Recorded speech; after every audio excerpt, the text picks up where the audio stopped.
महाराष्ट्र लोकांचे मत, लोकांचा विश्वास, आमची बातमी।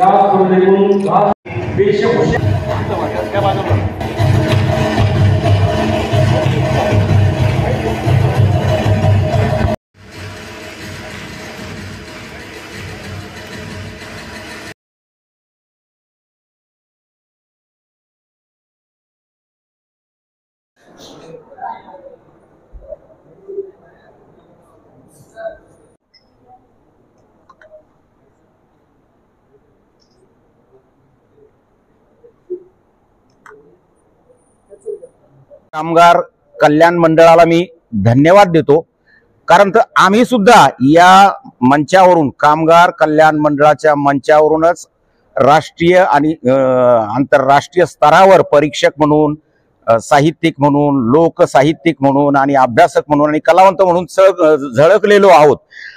असंख्य युवकांनी, तरुणांनी, कामगारांच्या पाल्यांनी या कामगार कल्याण राबवत असलेल्या या वेगवेगळ्या स्पर्धांकडे पाहण्याचा दृष्टिकोन बदलावा आणि कला गुणांना उत्तेजन देण्यासाठी हे महत्त्वाचं व्यासपीठ आहे, इकडे आकर्षित झालं पाहिजे।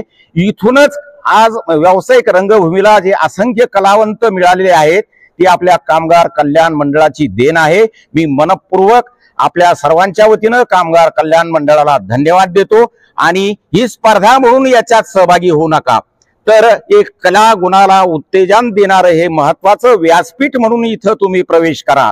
म्हणून पुन्हा एकदा सर्वांचं मनपूर्वक अभिनंदन करतो, धन्यवाद देतो आणि मोठ्या संख्येनं कामगार कल्याण मंडळाच्या चळवळीत आपल्यासारख्या सर्व कामगार मंडळींनी, युवक युवतींनी सहभागी व्हावं आणि आपल्या कला गुणांचा उद्धार या ठिकाणी या मंचावरून करावा असं नम्र आवाहन करतो। धन्यवाद। पिंपळे ग्रँडमास्टर या कंपनीमध्ये वरिष्ठ मानव संसाधन विकास अधिकारी म्हणून काम करतो। महाराष्ट्र कामगार कल्याण मंडळाने जो स्तुत्य उपक्रम राबवलेला आहे, कामगाराचं कल्याण हे तर जोपासतात, पण त्याबरोबरच दिवसभर कंपनीमध्ये काम करणारा कामगार हा आपले छंद, आपली कला जोपासण्याला करता त्यांना व्यासपीठ जे इथं ते प्रोव्हाइड करतात, पुरवतात आणि त्यातूनच तो आपला कलाकार कसा बाहेर पडेल आणि त्याची भविष्यातही कसं उन्नती होईल याकडे महामंडळाचं जे काम आहे खूप स्तुत्य उपक्रम आहे। भावी पिढी करता पण ते एक प्रकारचं वेगळं स्थितीच त्यांना दाखवतात की आपण पुढे कशी जाऊ शकतो। त्याकरता महाराष्ट्र कामगार कल्याण महामंडळाला माझ्या हार्दिक हार्दिक शुभेच्छा। असं जर का आपण विचारलं तर आमच्या दृष्टीने प्रत्येक व्यक्ती जो इथं आलेला आहे त्याने इथं येऊन जो पुरस्कार म्हणजे आमची मन जिंकलेली आहे तो सगळ्यात मोठा पुरस्कार त्यांना दिला गेला आहे। तरी सुद्धा स्पर्धा म्हटल्यानंतर त्यात विजेता असतोच, तर 4 विजेते आम्ही इथं आज निवडलेले आहेत।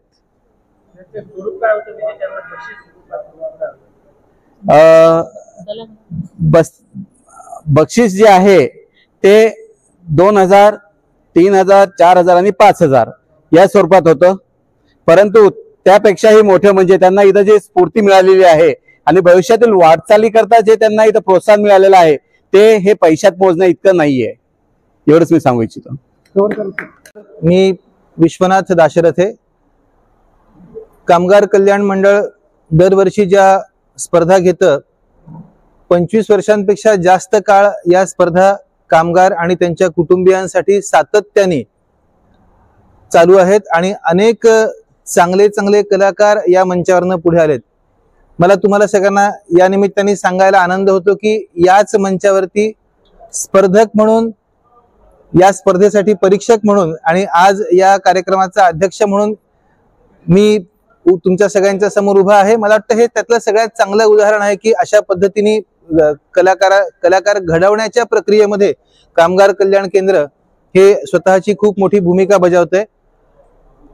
कामगारांच्या आणि त्यांच्या कुटुंबियांच्या अंगी असलेले जे काही कलागुण आहेत त्यांना मिळणारं एक हक्काचं व्यासपीठ आणि त्या सादरीकरणासोबतच त्यांचा वाढणारा आत्मविश्वास आणि कलेच्या क्षेत्रात त्यांना भरारी घेण्यासाठी त्यांच्या पंखात बळ देण्याचं काम कामगार कल्याण मंडळ करत असतं। या निमित्ताने मी कामगार कल्याण मंडळ यांचं मनपूर्वक अभिनंदन करतो। समस्त संगीत क्षेत्राच्या वतीने आणि कला क्षेत्राच्या वतीने त्यांचं अभिनंदन करतो की ह्या अशा प्रकारच्या स्पर्धांचं सातत्य त्यांनी इतके वर्ष टिकवलं ते त्यांनी याही पुढे टिकवावं आणि नवनवीन कलाकारांना ही संधी उपलब्ध करून द्यावी। धन्यवाद। सौलता धनंजय दाणे। आज कामगार कल्याण मंडळाच्या वतीने समरगीताच्या ज्या स्पर्धा झाल्या सातत्याने काही ना काही कलाच्या दृष्टीने कामगारांच्या दृष्टीने हे कामगार कल्याण मंडळ हे कलेच्या दृष्टीने म्हणते आहे की सातत्याने कलाकारांना घडवत असतं। मी सुद्धा कधी काळी या समरगीताची स्पर्धक होते आणि आज मला परीक्षक म्हणून हा मान मिळाला तर मला खूप आनंद वाटतो। सरांनी सांगितल्याप्रमाणे सुद्धा खरंच एक कलाकार म्हणून मला खूप कौतुक वाटतं की या कामगार कल्याण मंडळामध्ये सातत्याने अशा स्पर्धा व्हाव्या आणि आपण त्याच्यामध्ये सहभागी होऊन आपली कला प्रदर्शन करावी। धन्यवाद। नवीन पिढीला एवढं सांगू इच्छिते की आपण मोबाईलच्या जगात जरी राहत असो तरी समरगीताच्या ज्या स्पर्धा असतात त्या माणसाला एक वेगळी उत्स्फूर्तता देऊन जाते। त्यामुळे अशा ज्या स्पर्धा होतात याच्यामध्ये सातत्याने कोणाचं तरी गुरुतुल्यपणे आपल्याला मार्गदर्शन मिळत असतं तर इथे आपण यायला पाहिजे, आपल्या ह्या कला सादर करायला पाहिजे। एवढं बोलू इच्छिते। धन्यवाद।